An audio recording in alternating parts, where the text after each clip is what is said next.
ತಿಳ್ಕೊಂಡಿರೋ ಬಂಧುಗಳೇ, ನಮ್ಮ ತಂಡದಲ್ಲಿ ಅತ್ಯಂತ ಹೆಚ್ಚು ಓದಿದಂಥ ಕಲಾವಿದ ಯಾರಾದರೂ ಇದ್ರೆ ನರಸಿಂಹ ಜೋಶಿ ಅವರ ಬಂಧುಗಳು. ಒಂದ್ಸಲ ಜೋರಾದ ಚಪ್ಪಾಳೆ ಇರಲಿ.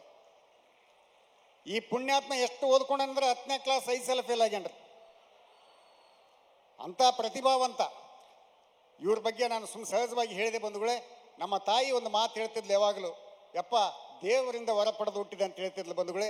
ಅದಕ್ಕೆ ಬಹಳ ಸಂತೋಷ ಅನಿಸ್ತದೆ. ಜಲಪಾತೋತ್ಸವ ಒಂದು ವಿಷಯ, ಒಬ್ಬ ವ್ಯಕ್ತಿ ಸುಮ್ಮನೆ ಕೂತ್ಕೊಂಡಿದ್ದಾರೆ ಅಂದರೆ ಅದು ಅವ್ರ ವೀಕ್ನೆಸ್ ಅಲ್ಲ, ಅದು ಅವರ ತಾಳ್ಮೆ ಎಷ್ಟು ಅಂತ ಪರೀಕ್ಷೆ ಮಾಡಬೇಕು.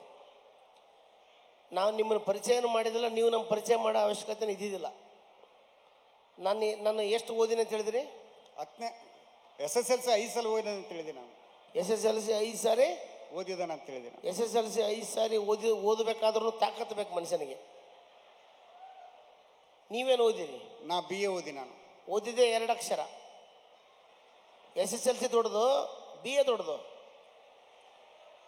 SSLC ಆಗೋವರೆಗೆ BA ಹೋಗೋದಂಗೆ ಇಲ್ಲ. ಓದಿದ್ದೆ 2 ಅಕ್ಷರ, ಅದು ಉಲ್ಟಾ ಓದಿರಿ. AB ಓದ್ಬೇಕಾಗಿತ್ತು, BA ಓದಿರಿ. ನೋಡಿ, ಅದೃಷ್ಟ ಅದು ಅದರಿಷ್ಟ. ನಮಗೆ SSLC 5 ಸಾರಿ ಫೇಲ್ ಆಗ್ಯಾರ ಅಂತ ಹೇಳಿದ್ರಿ ಅವರು ಡಿಗ್ರಿ ಮುಗಿಸಿದ್ದಾರೆ. ಅದೃಷ್ಟ ಅದು ಅದರಿಷ್ಟ. ಯಾರು ಹೆಂಗೆ ಬೇಕಾದ್ರೂ ಹೋಗ್ಬೋದು, ಯಾರಿಗೆ ಹೆಂಗೆ ಬೇಕಾದ್ರೂ ಬರ್ಬೋದು. ಇವರು ಡಿಗ್ರಿ ಓದಿ ಏನು ಮಾಡ್ತಾ ಇದ್ದೀರಿ? ನಾನು ಹಾಸ್ಯ ಭಾಷಣ ಮಾಡ್ಲಕತ್ತೀನಿ. ನಾನು SSLC 5 ಸಾರಿ ಫೇಲ್ ಆಗಿ ಏನು ಮಾಡ್ತಾ ಇದ್ದೀನಿ? ನೀವು ಅದನ್ನ ಮಾಡಕತ್ತೀರಿ. ಮತ್ತೆ ಅಷ್ಟೇ ಯಾಕೆ ಓದಬೇಕಾಗಿತ್ತು? SSLC 5 ಸಾರಿ ಫೇಲ್ ಆಗಿ ನೋಡ್ಲಿಕ್ಕೆ ಇವ್ರು ಏನು ತೆಳ್ಳಗೆ ಬೆಳ್ಳಗಿದಾರಂತೆ, ಅತ್ಯಂತ ಹ್ಯಾಂಡ್ಸಮ್ ಕಲಾವಿದರಂತೆ ಇವರು. ಇವ್ರನ್ನ ಮೀಸಿ ತೆಗೆದು ಬಸ್ ಸ್ಟ್ಯಾಂಡಲ್ಲಿ ನಿಲ್ಲಿಸ್ಬಿಡೋಣ ಬರ್ರಿ. ಇವರಿಂದ 10 ಜನ ಇರ್ತಾರೆ. ಮಾತು ಹೊಡೆದರ ಮುತ್ತು ಹೊಡೆದರ ಮರಳಿ ಬರುವುದಿಲ್ಲೋ, ಅದು ಬ್ಯಾರೇನೇ ಐತಿ. ಚೂಡಿ ಹುಟ್ಟವ್ರಿಗೆಲ್ಲ ನೀವು ಹುಡುಗಿಯರು ಅನ್ನಬೇಡ್ರು, ಅದು ಬ್ಯಾರೇನೇ ಐತಿ. ನಿಮ್ಗೆ ಯಾಕೆ ತೆಳ್ಳಗೆ ಬೆಳ್ಳಗೆ ಯಾರು ಇರ್ಬೇಕು? ಹುಡುಗಿಯರು ಇರ್ಬೇಕು. ಹುಡುಗರು ಹೆಂಗಿರ್ಬೇಕು? ದಷ್ಟು ಪುಷ್ಟಾಗಿ ನಮ್ಮಂಗಿರ್ಬೇಕು.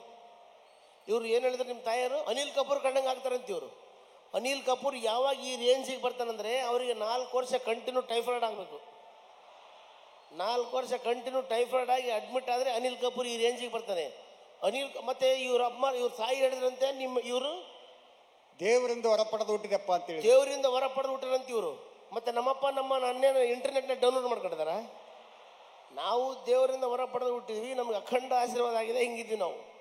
ಇವರು ಈ ಪೊಸಿಷನ್ಗೆ ಬರಬೇಕಾದ್ರೆ ಒಳಗಡೆ ಒಂದು ಬನೀನ್ ಇದೆ, ಅದ್ರ ಮೇಲೆ ಒಂದು ಸ್ವೆಟರ್ ಇದೆ, ಅದ್ರ ಮೇಲೆ ಒಂದು ಜುಬ್ಬ ಇದೆ, ಅದ್ರ ಮೇಲೆ ಒಂದು ಕೋಟ್ ಇದೆ. ಕಟ್ಟ ಕಡಿಯೋದಾಗಿ ನಿಮ್ಮ ಮನಸ್ಸಿನಲ್ಲಿ ಕಾಡುವ ಕೊನೆಯ ಪ್ರಶ್ನೆ, ಹಂಗೆ ಬಂದಿದ್ರೆ ಹೆಂಗೆ ಕಾಣ್ತಾ ಇದೆ?